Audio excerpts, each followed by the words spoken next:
Judicial notice का मतलब होता है कि जब कोई केस कोर्ट में चलता है तो उसमें फैक्ट्स प्रूव करने के लिए एविडेंस दिया जाता है। लेकिन कुछ बातें ऐसी होती हैं जो सबको पता होती है, जैसे कि सन ईस्ट में उगता है और 15 अगस्त को हमारा इंडिया इंडिपेंडेंस डे मनाता है। तो ऐसी बातें कोर्ट खुद मान लेता है कि बिना किसी प्रूफ के कि ये बातें सही हैं। तो जिन बातों को कोर्ट बिना किसी प्रूफ के एक्सेप्ट कर ले उसे कहा जाता है जुडिशियल नोटिस।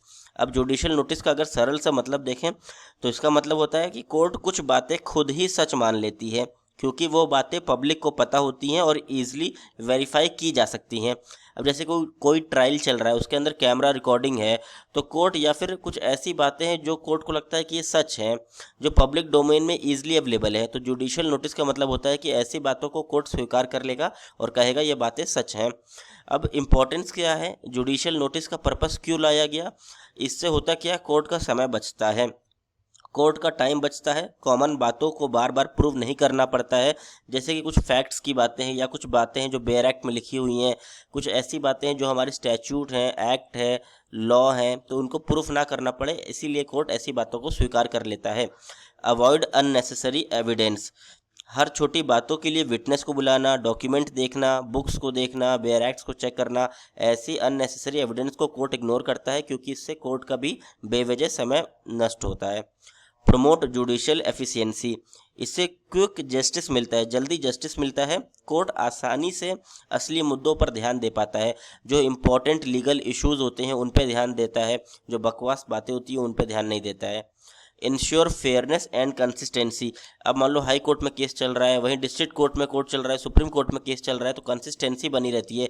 कुछ फैक्ट्स हैं जो सबको पता है, आम जनता को पता है, कोर्ट्स को पता है, सारे कोर्ट्स में पता है, तो ऐसी बातों को कोर्ट स्वीकार करता है और जुडिशियल नोटिस के अंदर संज्ञान ले लेता है। अब लीगल प्रोविज़न देखें तो बेयर एक्ट के अंदर सेक्शन 51 से लेकर सेक्शन 53 के बीच में बताया गया है जुडिशियल नोटिस के बारे में।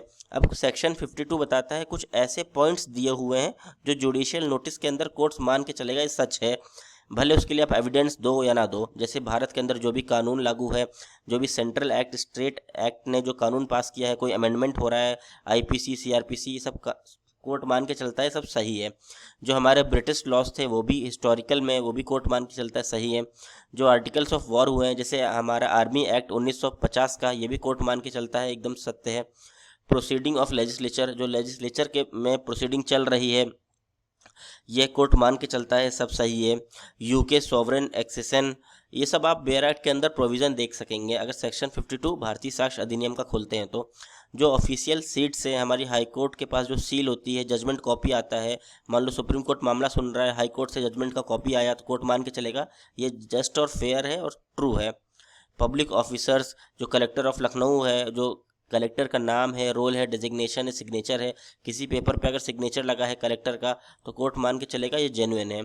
फ्लैग है, हमारे इंडिया का फ्लैग है, यूएसए का फ्लैग है, तो ये सब कोर्ट मान के चलता है ये सब सही है, इसमें कोई गड़बड़ी नहीं है।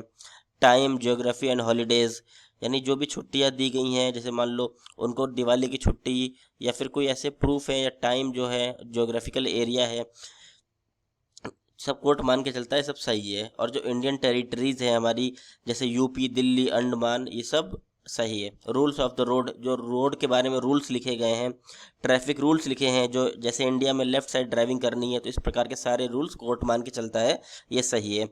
अब इसके लिए एक इम्पॉर्टेंट पॉइंट जान लीजिए, अगर कोई पार्टी चाहती है कि कोर्ट किसी ऐसी बात का जुडिशियल नोटिस ले जो ऊपर लिस्ट में नहीं है, तो उसे रिलायबल बुक, मैप या गवर्नमेंट डॉक्यूमेंट दिखाना पड़ सकता है, ताकि कोर्ट वेरीफाई तो करे। जब कोर्ट वेरीफाई करेगी तभी तो उसको एक्सेप्ट मानेगी। इसका एक लैंडमार्क जजमेंट भी है, Onkar Nath and ORS versus Delhi administration 1977 का केस है। इस केस में सुप्रीम कोर्ट ने कहा कि जुडिशियल नोटिस सिर्फ फिक्स्ड लिस्ट तक लिमिटेड नहीं है। कोर्ट ऐसी कोई भी बात एक्सेप्ट कर सकता है जो पब्लिक को मालूम हो, ईजिली वेरीफाई की जा सके, जो रिलीवेंट हो और केस के लिए रिलीवेंट हो। जुडिशियल नोटिस लेना कोर्ट के डिस्क्रिशन पर डिपेंड करता है, कोई मैंडेटरी नहीं है। अगर कोर्ट को लगता है जस्ट है और फेयर है जुडिशियल नोटिस लेना, तो ले सकते हैं जुडिशियल नोटिस। कंक्लूजन से हमें यह समझ में आता है कि जुडिशियल नोटिस एक ऐसा कॉन्सेप्ट है जो कोर्ट को वेल नोन और क्लियर फैक्ट्स को बिना प्रूफ के मानने की पावर देता है। इससे कोर्ट का टाइम बचता है, जस्टिस फास्ट होता है और छोटी छोटी बातों पर बहस नहीं करनी पड़ती, विटनेसेस को नहीं बुलाना पड़ता। कोर्ट का फोकस मेन इशू पे रहता है, फैक्ट इन इशू पर, और लोगों को जल्दी जस्टिस मिलता है। जुडिशियल नोटिस कोर्ट की वर्किंग को ईजी, स्मार्ट और फास्ट बनाता है।